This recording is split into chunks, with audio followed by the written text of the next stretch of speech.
किस्मत करवाती है कठपुतली का खेल। जिंदगी के रंगमंच पर हर खिलाड़ी कमजोर नहीं होता। जय हिंद, नमस्कार। मैं चंदन अखिलेश पांडे आप सभी के अपने चैनल 5 जन फॉर ऑल पर स्वागत करता हूं, अभिनंदन करता हूं। जैसा कि आप सभी जानते हैं कि सामाजिक विषय को साथ लेकर के यह चैनल एक यात्रा कर रहा है और यात्रा के उस क्रम में आज की विषय वस्तु भारत के प्रधानमंत्री यानी इंडियन प्राइम मिनिस्टर के बारे में हम जानने और समझने वाले हैं। मुझे विश्वास है कि आप सभी भारतीय प्रधानमंत्री के पद, उनके महत्व के बारे में जानते होंगे, लेकिन इस वीडियो के माध्यम से हम भारतीय प्रधानमंत्री के इतिहास, भारतीय प्रधानमंत्री के कार्य और भारतीय प्रधानमंत्री के महत्व की व्याख्या करेंगे। भारत का प्रधानमंत्री संवैधानिक और व्यवहारिक दोनों ही दृष्टिकोणों से सर्वाधिक सर्वश्रेष्ठ व्यक्ति होता है। भारतीय राजनीति परिधि का केंद्र बिंदु होता है। भारत के राजनीतिक माहौल का सर्वाधिक लोकप्रिय नेता होता है और साथ ही साथ संसद यानी लोकसभा में बहुमत दल का नेता होता है। भारतीय संविधान की पृष्ठभूमि पर अगर हम चलें तो अनुच्छेद 74 यानी आर्टिकल 74 यह कहता है कि भारत का प्रधानमंत्री यानी राष्ट्रपति को एक मंत्री परिषद के द्वारा सलाह सुपुर्द किया जाएगा और उस मंत्री परिषद का जो प्रधान होगा वो प्रधानमंत्री होगा। और अनुच्छेद 75 भारतीय राष्ट्रपति के द्वारा प्रधानमंत्री को नियुक्त करने का भी अधिकार देता है। यानी लोकसभा में बहुमत दल का नेता, लोकसभा में जिस राजनीतिक दल का बहुमत होगा उस राजनीतिक दल का लोकप्रिय प्रस्तावित नेता ही देश का प्रधानमंत्री होता है। और देश का प्रधानमंत्री भारतीय विधायिका और भारतीय कार्यपालिका का प्रमुख रूप से नियंत्रक होता है। आज हम इस वीडियो में जानने वाले हैं कि भारत के प्रधानमंत्री का कार्यकाल और कर्तव्य क्या होता है। कार्यकाल का मतलब होता है टेन्योर। मूल रूप से संवैधानिक रूप से भारतीय प्रधानमंत्री का कार्यकाल 5 वर्ष का होता है यानी 5 ईयर ड्यूरेशन है। लेकिन यदि अल्पमत के कारण, टू लैक ऑफ मेजोरिटी, जब लोकसभा में किसी दल का यदि बहुमत न हो तो उस स्थिति में 5 साल से पहले भी लोकसभा विघटित हो सकती है, पुनः आम चुनाव हो सकते हैं और प्रधानमंत्री, देश का प्रधानमंत्री एक नया चेहरा मिल सकता है। यानी 5 सालों का टेन्योर होता है। कर्तव्यों की यदि हम बात करेंगे तो भारतीय प्रधानमंत्री के पास मूल रूप से 3 कर्तव्य होते हैं। भारतीय प्रधानमंत्री भारत के राष्ट्रपति को समय समय पर मंत्री परिषद के समन्वय को, मंत्री परिषद के कार्यक्रमों को सूचित करता है। भारतीय राष्ट्रपति सलाह के रूप में भारतीय प्रधानमंत्री से सलाह लेते हैं और भारतीय प्रधानमंत्री राष्ट्रपति और मंत्री परिषद के बीच सेतु का काम करते हैं। अधिकार एवं कार्यकालों की यदि हम बात करेंगे तो भारत का प्रधानमंत्री जैसे ही राष्ट्रपति के द्वारा नियुक्त होता है वह अन्य मंत्री परिषद में मंत्रियों की भी नियुक्ति करता है। यानी प्रधानमंत्री की सलाह होती है और उसी सलाह के आधार पर भारतीय राष्ट्रपति केंद्रीय मंत्रियों की यानी मंत्री परिषद की नियुक्ति करते हैं। भारत का प्रधानमंत्री मंत्रिमंडल का प्रधान होता है यानी अंतिम निर्णय भारत के प्रधानमंत्री के हाथों में ही रहते हैं। भारतीय प्रधानमंत्री मंत्री परिषद में अलग अलग मंत्रियों के अपने अलग अलग कार्यों का बंटवारा करता है और भारतीय प्रधानमंत्री मंत्री परिषद के बीच में समन्वय सहयोग की व्यवस्था करता है। भारतीय प्रधानमंत्री के त्याग पत्र के बाद समस्त मंत्री परिषद भंग समझी जाती है। यानी जैसे ही भारत का प्रधानमंत्री अपना इस्तीफा राष्ट्रपति को देता है, मंत्री परिषद के समस्त मंत्रियों का भी इस्तीफा प्रधानमंत्री के इस्तीफे में शामिल होता है। ये तो था भारतीय प्रधानमंत्री के कार्यकाल, कर्तव्य, अधिकार और कार्य। और हम थोड़ा सा जाएंगे भारत के इतिहास में, यानी स्वतंत्रता प्राप्ति के बाद से लेकर के अब तक वो कौन सी महान शख्सियत रही हैं जिन्होंने हमारे देश का नेतृत्व किया है, प्रधानमंत्री के पद को सुशोभित किया है। स्वतंत्रता प्राप्ति के पश्चात पंडित मोतीलाल नेहरू के सुपुत्र जवाहरलाल नेहरू हमारे देश के प्रथम प्रधानमंत्री थे, जिनका कार्यकाल 15 अगस्त 1947 से लेकर के 27 मई 1964 यानी 1964 तक था।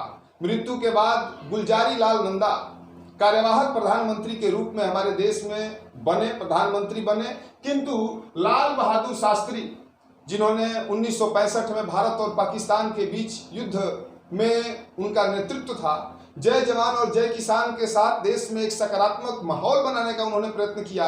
उन्हीं के कार्यकाल में श्वेत क्रांति आई और लाल बहादुर शास्त्री का कार्यकाल 9 जून 1964 से लेकर के यानी 1964 से लेकर के 11 जनवरी 1966 यानी 1966 तक था। शास्त्री जी की मृत्यु ताशकंद समझौते के दौरान यानी ताशकंद समझौते के बाद ही उनकी मृत्यु हो गई। हालांकि उनकी मृत्यु आज भी भारतीय जनमानस के बीच में एक रहस्य बना हुआ है।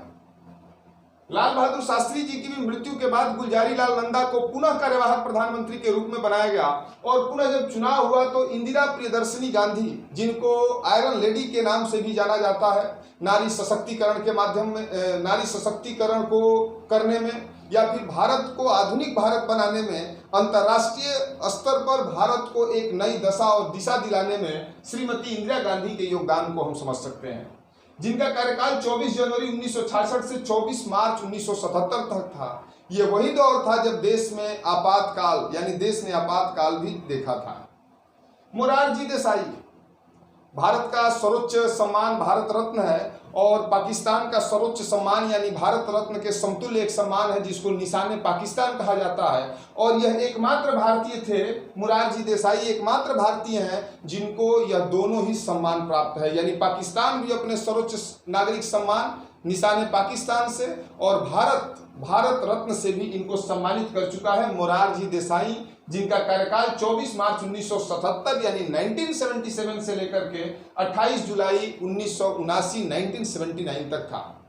मोरारजी देसाई के बाद चरण सिंह, जिन्होंने अपने समूचा जीवन एक किसान की भांति एक भारतीय परिवेश में एक भारतीय ग्रामीण क्षेत्र से होकर के ग्रामीण जीवन शैली को अपनाते हुए चरण सिंह ने अपनी जिंदगी को जिया और 28 जुलाई 1979 से लेकर के 14 जनवरी 1980 तक इनका कार्यकाल था। यानी मोरारजी देसाई, चौधरी चरण सिंह उस दौर के प्रधानमंत्री थे जब देश में राजनीतिक मिथक तोड़ा था, यानी एक कांग्रेस पार्टी की जो निरंतर सरकार स्वतंत्रता प्राप्ति के बाद से चली आ रही थी, उस निरंतरता को रोकने का काम, उसको तोड़ने का काम इन प्रधानमंत्रियों ने किया था।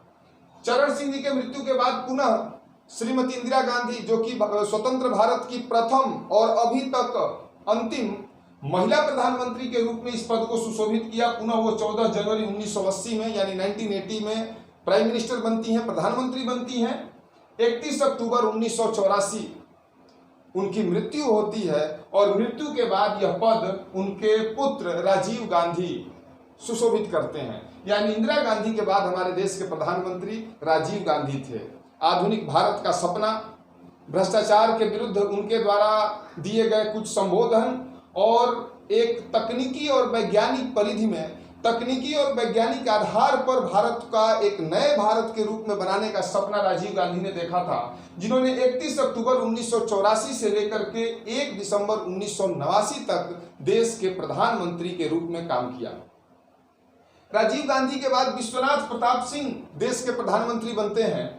2 दिसंबर 1989 से लेकर के 10 नवंबर 1990 तक विश्वनाथ प्रताप सिंह जी हमारे देश के प्रधानमंत्री थे। मंडल आयोग के संस्तुति पर वह अध्यादेश जो ऑफिस मेमोरेंडम के नाम से जाना जाता है, वह ऑफिस मेमोरेंडम भी इन्हीं के कार्यकाल में लागू हुआ। और फिर नाम आता है युवा तुर्क, दाढ़ी बाबा, बागी बलिया के लाल, बलिया के इब्राहिम पट्टी गांव के उस सिद्धांत परक, अगर हौसला नहीं होगा तो कोई फैसला नहीं होगा, सब अपने भले की सोचेंगे तो किसी का भला नहीं होगा, ऐसे विचारों के धनी चंद्रशेखर जी के हमारे देश के प्रधानमंत्री बनते हैं, जिनका कार्यकाल 10 नवंबर 1990 से लेकर के 21 जून 1991 तक रहता है। यानी ये सभी लोग उस दौर के प्रधानमंत्री थे जब केंद्र में एक विशेष राजनीतिक दल का बहुमत लंबे समय तक नहीं रहा। चंद्रशेखर जी के बाद पीवी नरसिम्हा राव हमारे देश के प्रधानमंत्री बनते हैं, जिनका कार्यकाल 21 जून 1991 से लेकर के 16 मई 1996 तक का रहता है। पीवी नरसिम्हा राव के बाद पंडित अटल बिहारी वाजपेयी देश के प्रधानमंत्री के पद को सुशोभित करते हैं। पंडित अटल बिहारी वाजपेयी ये वही नाम है जिन्होंने संयुक्त राष्ट्र संघ में पहली बार हिंदी भाषा को आत्मसात करते हुए अपना भाषण प्रस्तुत किया था।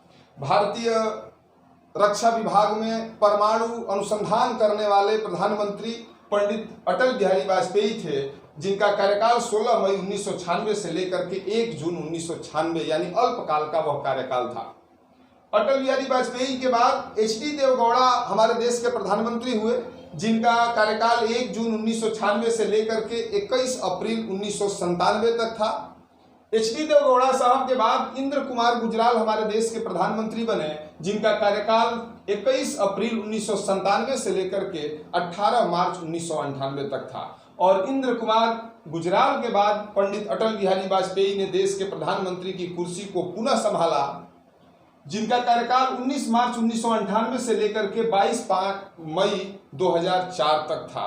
यानी अटल बिहारी वाजपेयी भारतीय राजनीतिक गठबंधन के एनडीए यानी जो राष्ट्रीय जनतांत्रिक गठबंधन के नाम से जाना जाता है, वो आज भी गठबंधन है, उस गठबंधन की सूत्रपात करने वाले वो नेता थे। यानी मैं आपको बता दूं कि हमारी गवर्नमेंट आजादी के बाद से तो कांग्रेस ने ही, अखिल भारतीय कांग्रेस के नाम से जाने वाली पार्टी शुरुआत से ही हमारे देश के सत्ता पर काबिज रही। लेकिन एक ऐसा दौर आया जब देश में गठबंधन की सरकारें बनने लगी और हमारे देश में 2 प्रकार के गठबंधन यानी कोलिशन पाए गए। एक कोलिशन को हम यूपीए के नाम से जानते हैं, यूनाइटेड प्रोग्रेसिव अलायंस, संयुक्त प्रगतिशील गठबंधन, और दूसरा गठबंधन एनडीए के रूप में जाना जाता है, जिसको राष्ट्रीय जनतांत्रिक गठबंधन के नाम से, नेशनल डेमोक्रेटिक अलायंस के नाम से हम सभी जानते हैं। और अटल बिहारी वाजपेयी एनडीए यानी राष्ट्रीय जनतांत्रिक गठबंधन के नेता थे। अटल बिहारी वाजपेयी के बाद डॉक्टर मनमोहन सिंह यानी कांग्रेस एक बार पुनः सत्ता में काबिज हुई थी और डॉक्टर मनमोहन सिंह को प्रधानमंत्री के रूप में देश ने देखा था। 10 सालों का कार्यकाल था, यानी 2 लोकसभा चुनाव कांग्रेस पार्टी जीती थी और उसी जीत ने डॉक्टर मनमोहन सिंह जी को प्रधानमंत्री की कुर्सी तक पहुंचाया था। 2014 में देश में एक नया परिवर्तन हुआ, देश की आबो हवा बदली और गुजरात से नरेंद्र दामोदर दास मोदी, जिनको नरेंद्र मोदी के नाम से जानते हैं, एक ग्लोबल लीडर के रूप में वर्तमान समय में आज समूचे पृथ्वी पर काबिज हैं। वो हमारे देश के प्रधानमंत्री 26 मई 2014 से वर्तमान समय तक हैं। 2019 में आम लोकसभा का चुनाव हुआ, यानी आम चुनाव हुए, और 2019 में भी प्रचंड बहुमत के साथ नरेंद्र मोदी पुनः प्रधानमंत्री बनाए गए, जो अभी तक यानी उनका कार्यकाल 2024 तक है। तो ये था प्रधानमंत्री का इतिहास, प्रधानमंत्री का कार्यकाल, प्रधानमंत्री के अधिकार और कर्तव्य। Thank you to watching us. जय हिंद,